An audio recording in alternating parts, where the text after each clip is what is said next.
Konsep pengembangan pariwisata Pantai Tanjung Dako. Alur fikir menggunakan pendekatan arsitektural. Diawali dengan pengumpulan data, analisis perencanaan, penentuan konsep perencanaan berdasarkan data, yaitu konsep ekowisata. Data lokasi Pantai Tanjung Dako, berdasarkan pola ruang rencana tata ruang wilayah Kabupaten Buol, adalah kawasan pariwisata. Dengan kawasan pendukung yang berada di sekitarnya, yaitu kawasan permukiman, perkebunan dan kawasan perlindungan setempat. Akan tetapi, berdasarkan data dari Dinas PUPR Kabupaten Buol, telah terdapat rencana pemanfaatan ruang yang akan berfungsi sebagai kawasan pengolahan batuan yang telah memiliki IUP yang dikeluarkan oleh provinsi. Hal ini akan berdampak pada arah pengembangan wisata pantai wisata. Sedangkan data kepemilikan tanah, terdapat 18 sampai dengan 24 data hak milik tanah yang terdampak. Akan direlokasi dari kawasan wisata sesuai RT/RW. Pada keterangan gambar garis kuning, adalah data hak milik yang telah bersertifikat. Sedangkan garis hijau adalah data hak milik pakai, yang dapat dikuasai oleh negara untuk dapat dimanfaatkan. Sesuai dengan peruntukannya, menjadi lahan pembangunan untuk wisata. Dan untuk memahami karakteristik tapak dan potensi wisata Pantai Tanjung Dako, dilakukan dengan pendekatan geomorfologi, dan mengidentifikasinya dari start point pantai ke arah barat dan selatan, sejauh 5 km, dengan media data yang digunakan adalah Google Maps. Daerah Pantai Tanjung Dako terletak di Desa Mendaan, Kecamatan Karamat, Kabupaten Buol. Pantai Tanjung Dako secara alami memiliki daya tarik dengan pasir putih yang lembut, dan air yang jernih, hamparan pasir yang luas, serta pemandangan matahari terbit yang eksotis. Sehingga tanpa ditata pun, pantai ini sangat menarik untuk selalu dikunjungi. Potensi tapak lokasi Pantai Tanjung Dako pun memiliki kemiringan lereng hanya 0-8%, sehingga sangat mudah untuk dilakukan penataan. Potensi Pantai Tanjung Dako dengan jarak 5 km ke utara, arah barat, dari start point pantai, berdekatan dengan Tanjung Papat, Pantai Mutiara dan Tanjung Misa. Sedangkan kondisi air pasang tertinggi yang ada, masih berada pada ketinggian yang aman terhadap lokasi wisata. Adapun jenis vegetasi yang terdapat di Pantai Tanjung Dako, adalah pohon ketapang, kelapa, cemara laut, waru laut, mahoni dan bonsai santigi, serta masih banyak vegetasi laut dan pantai lainnya, yang sangat menarik untuk dijaga kelestariannya. Potensi rekreasi yang menjadi tujuan pada Pantai Tanjung Dako adalah pantainya yang putih, sunrise, dan pantainya sangat cocok dijadikan sebagai spot berkemah dan outbound yang seru, serta terdapat objek air terjun yang masih sangat alami dan terjaga.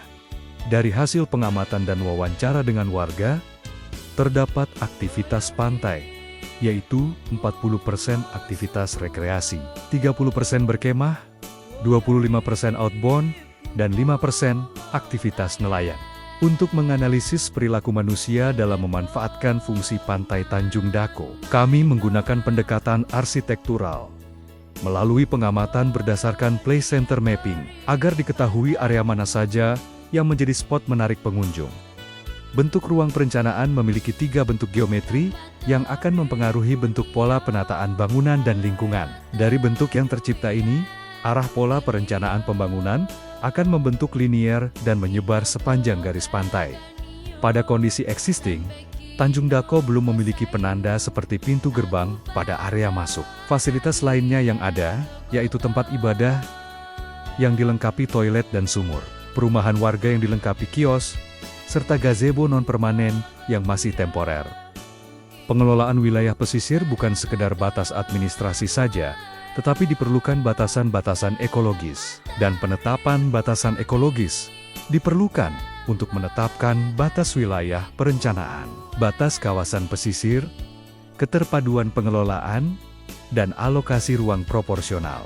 Konsep ekowisata adalah pendekatan perencanaan yang mengutamakan desain ramah lingkungan yang mengandung 6 poin unsur perencanaan, yaitu: pertama, perencanaan dapat memelihara sumber daya alam; kedua, dapat mengelola udara, tanah, dan air; 3, Menggunakan sistem bangunan ramah lingkungan dan hemat energi.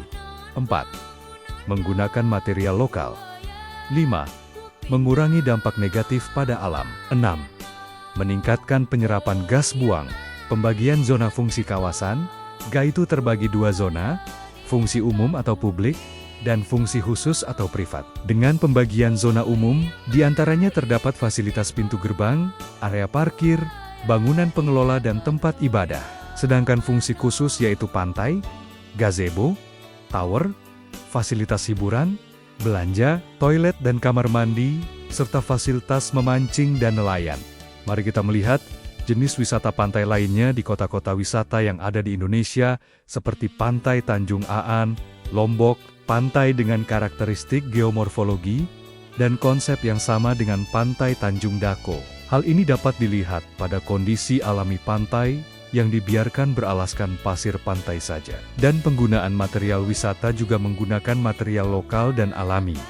Begitupun pada jenis aktivitas yang sama, yaitu tentang aktivitas nelayan, yang juga menggunakan konsep ekowisata, di mana keberadaannya menjadi bagian dari atraksi destinasi wisata. Fasilitas tambatan perahunya pun hanya dibiarkan secara alami di atas pantai, tanpa tambatan dan pembangunan fisik. Adapun upaya yang dilaksanakan oleh tim, yaitu pertama, pembentukan tim penyusun konsep perencanaan yang merupakan kolaborasi PNS di lingkungan pemerintah daerah sesuai keahlian yang dibutuhkan dalam tim. Kedua, survei lapangan. 3. Membangun komunikasi bersama warga lokasi wisata Pantai Tanjung Dako bersama Dinas PUPR dan Disperkimta Kabupaten Buol untuk mendapatkan kepastian hukum terkait hak milik tanah, khususnya tanah pada lokasi wisata Bezintai Tanjung Dako.